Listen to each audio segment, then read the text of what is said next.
ஜியோ பாலிடிக்ஸில் ஒரு பழமொழி உண்டு. இங்கே நிரந்தர நண்பர்கள் இல்லை, நிரந்தர எதிரிகளும் இல்லை. இன்று வந்த ஒரு செய்தி மீண்டும் இந்த வார்த்தையை நிரூபிக்கிறது. சீனா ஒரு காலத்தில் இந்தியாவுடன் நட்பு கொள்ளலாம் என்று சொல்லிக் கொண்டது. அதே சீனா இப்போது இந்தியா மீது நேரடியாக புகார் எடுத்துக்கொண்டு உலக வர்த்தக அமைப்பு WTO முன் வந்துவிட்டது. சீனாவின் குற்றச்சாட்டு என்னவென்றால், இந்தியா தன் சந்தையில் சீன பொருட்களை நன்றாக விற்க அனுமதிப்பதில்லை என்பதுதான். பார்த்தால் சாதாரணமாக தோன்றும் இந்த விஷயத்தின் பின்னால் மிக ஆழமான கதை இருக்கிறது. இந்தியா சீனா இடையே இப்படியான சூழல் ஏன் உருவானது? இந்த சர்ச்சை WTO வரை எப்படி வந்தது? இந்த போராட்டத்தில் யாருக்கு லாபம் என்ற கேள்விகள் எழுவது இயல்பே. அதனால் முழு விவரத்தையும் சுருக்கமாக புரிந்து கொள்ளலாம். முதலில் ஒரு சிறிய கோரிக்கை. இந்த வீடியோவுக்கு ஒரு லைக் செய்து சேனலை சப்ஸ்கிரைப் செய்யுங்கள். உங்களுக்கு ஒரு வினாடி வேலைதான் எங்களுக்கு மிகப்பெரிய உதவியாக இருக்கும். இப்போது முதலில் இந்த புகார் எங்கு தாக்கல் செய்யப்பட்டது என்று பார்ப்போம். இந்த புகார் சுவிட்சர்லாந்தில் உள்ள ஜெனீவாவில் தாக்கல் செய்யப்பட்டது. ஜெனீவா என்றால் உலக வர்த்தக அமைப்பு WTO தலைமை அலுவலகம் இருக்குமிடம். WTO என்றால் சுமார் 160க்கும் மேற்பட்ட நாடுகள் சேர்ந்து சர்வதேச வர்த்தக விதிகளை முடிவு செய்யும் அமைப்பு. WTOவின் நோக்கம் என்னவென்றால், எந்த நாடும் மற்றொரு நாட்டில் பொருட்களை விற்கும்போது பாகுபாடு காட்டக்கூடாது, தேவையில்லாமல் வரி விதிக்கக்கூடாது அல்லது அப்படிப்பட்ட விதிகளை உருவாக்கக்கூடாது.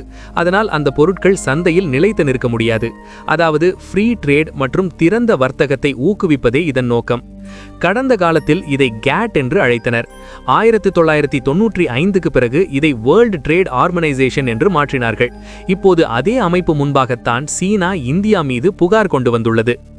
சீனா 2 முக்கிய துறைகள் குறித்து ஆட்சேபனை தெரிவித்துள்ளது. ஒன்று சோலார், ஒன்று செமிகண்டக்டர் துறை. சீனா சொல்வது என்னவென்றால், இந்தியா நேரடியாக சீன பொருட்களை தடை செய்யவில்லை, ஆனால் தன் உள்நாட்டு நிறுவனங்களுக்கு சப்சிடிகள், ஊக்கத்தொகைகள் கொடுத்து அவற்றை மிக குறைந்த விலையில் உற்பத்தி செய்கிறது. இதனால் சீன பொருட்கள் இந்திய சந்தையில் நிலைத்து நிற்க முடியவில்லை. அதாவது விதிகளின் புத்தகத்திலேயே இருந்து கொண்டு ஆட்டத்தை தலைகீழாக்கிவிட்டது இந்தியா என்று சீனா குற்றம் சாட்டுகிறது. இது முதல் முறையல்ல. இதற்கு முன் அக்டோபரிலேயே சீனா எலக்ட்ரிக் வாகன பேட்டரிகள் தொடர்பாக இந்தியா மீது WTOவில் புகார் செய்தது. இப்போது பேட்டரிக்கு பிறகு சோலார் மற்றும் செமிகண்டக்டர்கள் மீது தாக்குதல் நடத்தியுள்ளது. சீனா WTOவிடம் கோரியது என்னவென்றால், இந்தியாவுடன் டிஸ்பியூட் கன்சல்டேஷன் தொடங்க வேண்டும் என்பதுதான். அதாவது இரு நாடுகளையும் உட்கார வைத்து இந்தியா தன் உள்நாட்டு கொள்கைகள் மூலம் சீன நிறுவனங்களுக்கு ஏன் தடைகளை உருவாக்குகிறது என்று கேட்க வேண்டும். இங்கே ஒரு முக்கியமான விஷயத்தை புரிந்து கொள்ள வேண்டும். WTO எந்த நாட்டையும் நேரடியாக தண்டிக்காது. புகார் சரியானது என்று தெரிந்தால் அந்த நாட்டுக்கு சில காலம் அவகாசம் தரும், தன் கொள்கைகளில் மாற்றம் செய்யுமாறு. மாற்றம் செய்யாவிட்டால் புகார் செய்த நாட்டுக்கு பிரதிகார வரிகள், சுங்க வரிகள் விதிக்க அனுமதி தரும். அதாவது WTO மூலம் வரி விதிப்பதற்கு சட்டப்பூர்வமான வடிவம் கொடுத்து விடுவார்கள். இப்போதைய கதை சீனா இந்தியா இடையேயானது. சீனா சொல்வது, இந்தியா சோலார் செல்கள், மாடியூல்கள், IT தொடர்பான பொருட்களில் தன் நிறுவனங்களுக்கு அரசு உதவி அளிக்கிறது என்று. இதனால் சீன நிறுவனங்களுக்கு நஷ்டம் ஏற்படுகிறது, அவர்கள் பொருட்கள் இந்தியாவில் விற்பனையாகவில்லை என்று. இங்கிருந்துதான் உண்மையான கதை தொடங்குகிறது. இந்தியா என்ன செய்தது? ஏன் சீனா இவ்வளவு அமைதி இழந்தது? சோலார், செமிகண்டக்டர் துறைகளில் இந்தியாவின் உத்தி என்ன என்பதை பின்னர் விரிவாக பார்ப்போம். இந்தியா கடந்த சில ஆண்டுகளாக ஒரு தெளிவான முடிவை எடுத்துள்ளது.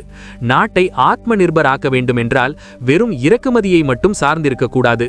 இந்த சிந்தனையோடுதான் மேக் இன் இந்தியா அடித்தளம் போடப்பட்டது. அதற்கு வலு சேர்க்க ப்ரொடக்ஷன் லிங்க்டு இன்சென்டிவ் திட்டம், அதாவது PLI திட்டம் கொண்டு வரப்பட்டது. PLI திட்டம் என்றால் எளிமையாக சொன்னால், இந்தியாவில் உற்பத்தி செய்யும் நிறுவனங்களுக்கு உற்பத்தி அளவுக்கு ஏற்ப அரசு நிதி உதவி அளிக்கும். இதனால் நிறுவனங்களின் ரிஸ்க் குறையும், செலவு குறையும், நாட்டில் உற்பத்தி அதிகரிக்கும். அதே மாடலை இந்தியா சோலார் செல்கள், செமிகண்டக்டர் துறைகளிலும் செயல்படுத்தியது. சீனாவின் குற்றச்சாட்டு இதுவே. இந்த ஊக்கத்தொகைகள் மூலம் இந்தியா தன் உள்நாட்டு பொருட்களை செயற்கையாக மலிவாக்குகிறது என்று. உதாரணமாக, ஒரு சோலார் பேனல் விலை 100 ரூபாய் என்று வைத்துக்கொள்வோம். அரசு PLI மூலம் 40 ரூபாய் சுமையை தானே ஏற்றுக்கொண்டால் அந்த பேனல் சந்தையில் 62 அல்லது 65 ரூபாய்க்கு விற்கப்படும். அப்படியானால் மலிவான இந்திய ஆப்ஷன் இருக்கும்போது யார் சீனா பேனலை வாங்குவார்கள்? இங்கேதான் சீனாவுக்கு வலி. சோலார் துறையில் சீனா இப்போதும் உலகின் மிகப்பெரிய ஆட்டக்காரர். உலகில் தயாராகும் சோலார் காம்போனன்ட்ஸில் சுமார் 80% சீனாவில்தான் தயாராகிறது. சோலார் வேஃபரில் 98%, சோலார் செல்களில் 92% சீனா கையில்தான் உள்ளது.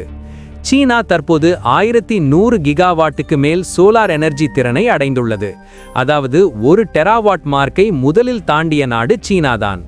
உலகில் உள்ள சோலார் இன்ஸ்டலேஷனில் சுமார் 67% சீனாவிலேயே உள்ளது. இந்தியா விஷயத்திற்கு வருவோமானால் 2030க்குள் 500 கிகாவாட் புதுப்பிக்கத்தக்க எரிசக்தி இலக்கை நிர்ணயித்துள்ளது.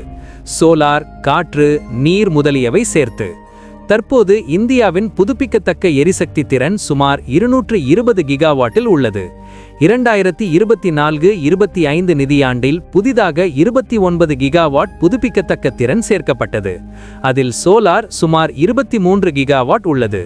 பிரஸ் இன்ஃபர்மேஷன் பியூரோ தரவுப்படி சீனாவின் வேகத்தோடு ஒப்பிடுகையில் சீனா வெறும் 6 மாதங்களில் 256 கிகாவாட் புதிய சோலார் திறனை சேர்த்துள்ளது. அதாவது இந்தியா 5 ஆண்டுகளில் அடைய நினைக்கும் இலக்கின் பாதியை சீனா 6 மாதங்களில் சாதிக்கிறது. இந்த வித்தியாசமே சீனாவை மிகப்பெரிய சோலார் ஏற்றுமதியாளராக மாற்றியது. உலகம் சோலார் பக்கம் செல்லும்போது சீனாவுக்கு புதிய சந்தைகள் தேவை. இந்தியா பெரிய சந்தை. ஆனால் இந்தியா முடிவு செய்தது சீனா பேனல்களை வாங்குவதை விட நாட்டிலேயே தொழிற்சாலைகள் அமைத்து வேலைவாய்ப்பு உருவாக்கி தொழில்நுட்ப வளர்ச்சி செய்வதே நல்லது என்று. இங்கேதான் மோதல் தொடங்கியது. இந்தியா சோலார் PV உற்பத்திக்காக சுமார் 48,000 கோடி முதலீட்டு திட்டத்தை திட்டமிட்டுள்ளது. செமிகண்டக்டர் துறையிலும் பெரிய ஊக்கத்தொகைகளை அறிவித்துள்ளது. சீனா தன் புகாரில் PLI திட்ட ஆவணங்களையும் இணைத்துள்ளது. இதுவரை 1.97 லட்சம் கோடி ஊக்கத்தொகைகளை வழங்கியதாகவும் பிரஸ் இன்ஃபர்மேஷன் பியூரோ தரவை மேற்கோள் காட்டியுள்ளது. இந்த ஊக்கத்தொகைகளின் தாக்கம் தெளிவாக தெரிகிறது. மொபைல் போன் உற்பத்தி அதிகரித்தது, ஆட்டோ காம்போனன்ட்ஸ் உற்பத்தி அதிகரித்தது, மருந்து, உணவு பதப்படுத்துதல் துறைகளில் இந்தியாவின் பங்கு உயர்ந்தது. மிக முக்கியமாக லட்சக்கணக்கானோருக்கு வேலைகள் வந்துள்ளன. அரசு தரவுப்படி PLI திட்டம் மூலம் இதுவரை 16 லட்சம் கோடி மதிப்புள்ள விற்பனை நடந்துள்ளது. சுமார் 12 லட்சத்திற்கும் மேற்பட்ட வேலை வாய்ப்புகள் உருவாக்கப்பட்டுள்ளன. இதே மாடல் சீனாவுக்கு எங்கோ கடுமையாக தாக்குகிறது. அதனால்தான் சீனா மீண்டும் மீண்டும் WTO மீது விழுந்து வருகிறது. முதலில் EV பேட்டரிகள் மீது, இப்போது சோலார் செமிகண்டக்டர்கள் மீது. ஆனால் உண்மையான கேள்வி இது: WTO இந்தியாவை தன் கொள்கைகளை மாற்றும்படி கட்டாயப்படுத்த முடியுமா, அல்லது இந்தியா தன் உத்தியில் அசைக்க முடியாதவாறு நிலைத்திருக்குமா? இந்த கேள்வி உங்கள் அனைவருக்கும். கமெண்ட் பாக்ஸில் உங்கள் கருத்தை கட்டாயம் எழுதுங்கள். இந்த வீடியோவை லைக் செய்து உங்கள் நண்பர்களுடன் ஷேர் செய்யுங்கள். மேலும் இது போன்ற தகவல் நிறைந்த வீடியோக்களுக்காக சேனலை சப்ஸ்கிரைப் செய்து பெல் ஐகானை ஆல் ஆக்குங்கள். நன்றி நண்பர்களே, பார்த்ததற்கு நன்றி. ஜெய் ஹிந்த், ஜெய் ஸ்ரீராம்.